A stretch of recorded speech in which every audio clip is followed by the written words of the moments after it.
د سیاست او د تعصب ظاهر خوړلي ماران چا ویل چې موږ په لستوڼو کې ساتلي ماران ما پسې کړي د لمونځو امامت نه بخمه وینې بخمه خو د اوښکو قیمت نه بخمه یم روان د هغه اوښکو انتقام اخلم زم د نړۍ د ظالمانو په سربام اخلم ودې وایي که په ښکاره څوک یې په غلا راکوي طالب حکومت کوم سفارت ماله تنخوا راکوي په ورځو ورځو که نری غوښه یا غټه خورمه والله تر اوسه د تڼاکو لاسو ګټه خورمه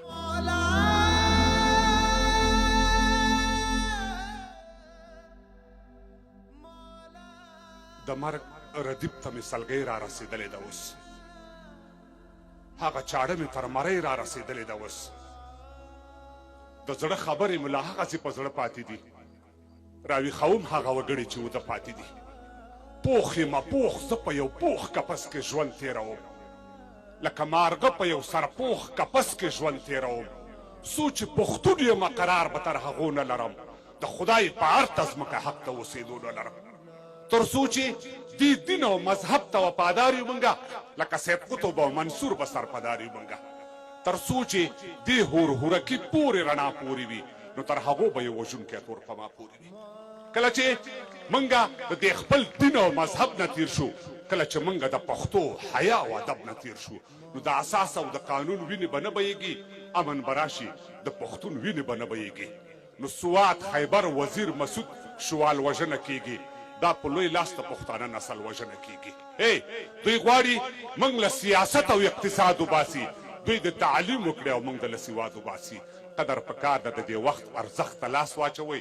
ژرنده په وار نه ده بېواره وخت ته لاس واچوئ ګریوان خو پرېږده موږ د ټول وجود اختیار ورکړی د جوارګر لالي په لاس مستن اوتار ورکړی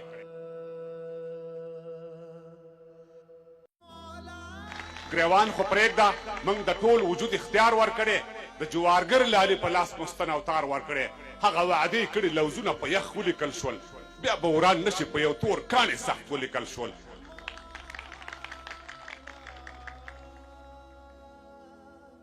هغه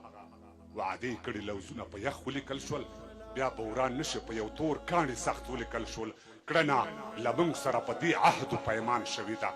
موږ سره ژمنه د ودان افغانستان شوې ده اثبات لرو موږ سپینګیرو او ملایانو کړی دا هوکړه لیک موږ سره دین استو مشرانو کړی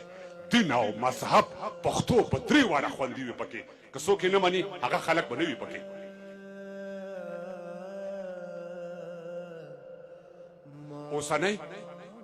اوسنۍ کړنه د دې خاورې په تاوان کې نه دي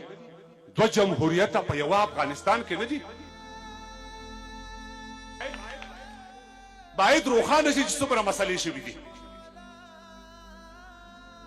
والي صاحب باید روښانه شي چې څومره مسلې شوي دي د دیوالو تر شا چې څومره معاملې شوي دي موږ یې نه منو که هغه او که چا ادا کړې ده چا چې د بل سره زموږ د سر سودا کړې ده وږی او لوڅ د مرګ په درد د مبتلا پروت یم باید آزاد ما باید پر پښتونخوا پروت یم وږی ډاکټر صاحب عمله وږی او لوڅو د مرګ په درد د مبتلا پروت یم باید آزاد ما باید پر پښتونخوا پروت یم سل ځای ناس د پلار ګټې ته بادشاه له ځانه مه جوړوه د احمدشاه زوی تیمورشاه له ځانه مه جوړوه ناس د پلار ګټې ته بادشاه له ځانه مه جوړوه د احمدشاه زوی تیمورشاه له ځانه مه جوړوه سل ځایه قرض او سل قتلونه آخر وبخل شي د تاریخ قرب تر قیامت پورې ونه بخل شي مړي یې هم محکمه شوي لکه ویښ قرضداري نه یې بخو نه به وبخلي د تاریخ قرضداري نو تاریخه د همدې خلکو تندي در سره لیک کړه سیاست او د سوال لاندې ازادي در سره لیک کړه د انقلاب متاتري کو سیخ کې وټومبلو بیا جهادي بازی پری کو سیخ کې وټومبلو افغانستان د بارودو په لمبو کې وسو زمونږ ارمان د بارودو په لمبو کې وسو د همدوی شولو دا وطن دوی هم چونان راوستي چا وروستان ویستي دي او چا امریکایان راوستي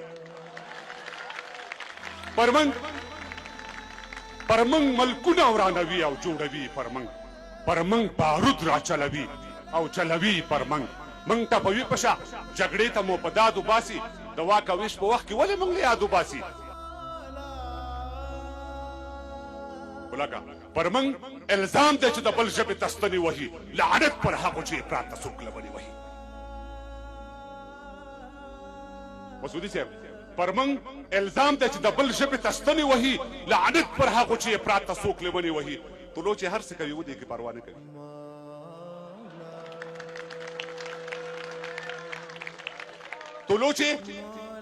طلوع چې هر څه کوي ودې کې پروا نه کوي څوک پرې نیوکه د تعصب او د فحشا نه کوي خو تر ګواښ لاندې د شمشاد او د ژوندون لیکنې د بېنوا او خبریال او د غبرګون لیکنې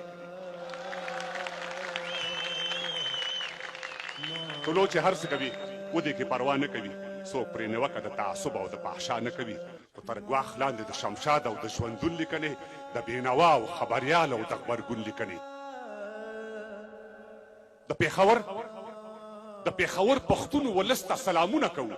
له همپالنې مو نړۍ مننه کوو ستا پر وجود د لګېدلې هر پرهر نه لوګیا له چارسدي سوات مردان او له خیبر نه لوګې زړونه یې وران شه چې کابل څوک پېښور ورانوي چې څوک دا ستا او یا څوک زما د زړګي سر ورانوي خو پاکستاني سیاستمدار دې نور غوبل نه کوي فضل الرحمن په خوله دې موږ ته نور کنځل نه کوي